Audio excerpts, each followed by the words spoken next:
Hello, friends. Please consider supporting the Flavors and Knowledge podcast.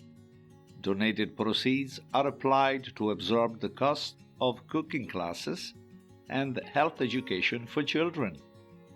Help a child affected with diabetes with a sponsorship donation toward adequately managing the condition through Food First. Chef Walter's Children Diabetes Foundation brings this message.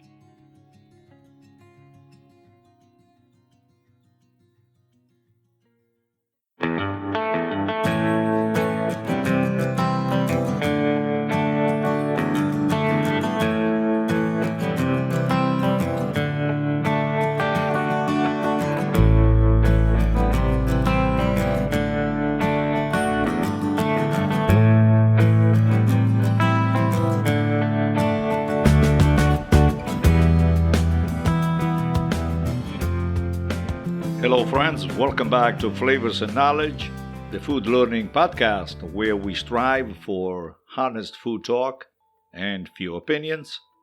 I'm Chef Walter, and in this episode, I would like to retrace the history of one of Sicily's most traditional specialties, the Caponata.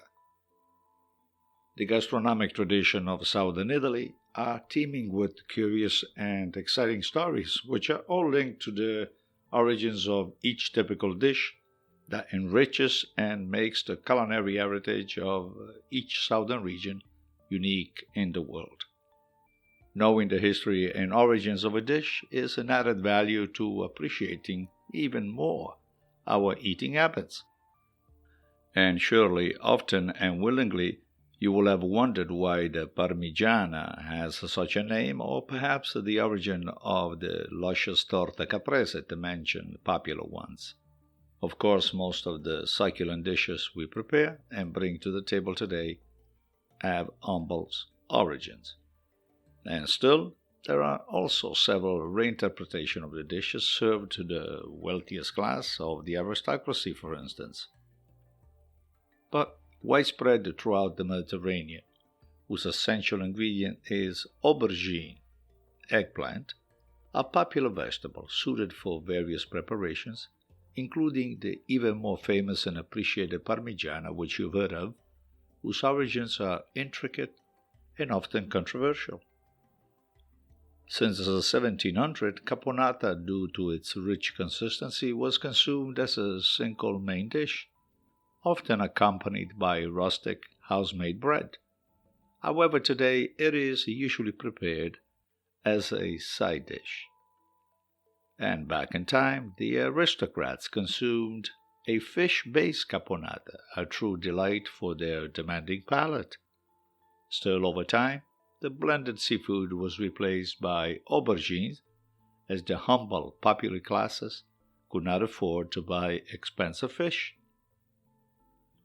In a culinary treatise, a man named Domenico Romoli, known as Il Panunto, described the evolutionary transition from fish caponata to vegetables, turning the less costly version into a delightful and palatable confection for the upper crust as well. And in regards to fish caponata, it isn't easy to trace its origins for the name, but two reliable theses exist. The first suggests the word caponata deriving from capone, not the gangster, but a fish dish which was topped with a thin slice of dried meat called lambuga, and often seasoned with a sweet and sour condiment, almost like a slice of salami, if you will. The second assumption, related to the word etymology, suggests caupone, a term that indicates sailors, taverns, dingy, squalid settings used for refreshments during the 17th centuries in the Mediterranean seaports. I've also heard historians connecting the word caponata to the Latin noun caupona, or other adjectives, cauponia, which means tavern food, to expand the culinary confusion.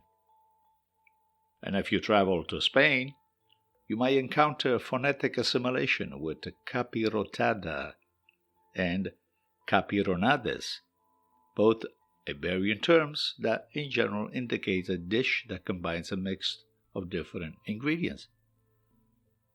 Well, there is, however, one single version available to us today, and there is a cookbook edited by the famous gastronome Ippolito Cavalcanti in Naples in 1839.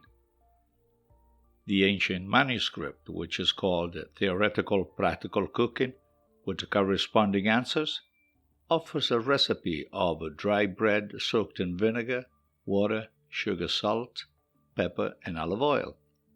The topping consisted of mackerel, endive, cucumbers, olives, and minced green pepper.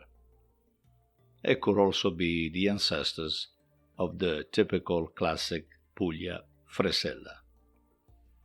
But regardless which legend you favor or which appellation you'll use, a wonderful caponata sounds and tastes delicious. And so you will be able to download one of our tested recipes by subscribing to our newsletter, Flavors and Knowledge. The link will be under show notes, and there you will find your caponata made with eggplant, to which occasionally you can also add cocoa, but that would be for another podcast. Imagine the intricate addition of bitter cocoa into something that was savory. And that is the history of food which intrigues all of us. And this is all for this episode of Flavors and Knowledge and a brief history of caponata. Please follow this podcast on Anchor.fm or any of your preferred platforms. Follow us on YouTube under the Chef Walter's Cooking School page for brief educational videocast.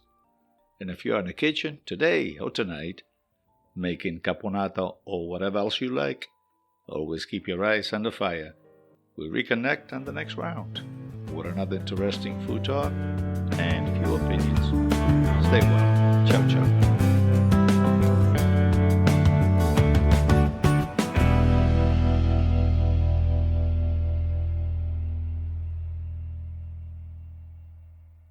Flavors and Knowledge is brought to you by Chef Walter's Cooking School in Cranston, Rhode Island. For classes, workshops, events, and programs, please visit our website at chefwalterscookingschool.com. For all other services offered by Chef Walter's Food Group, check out our main website, chefwalter.com.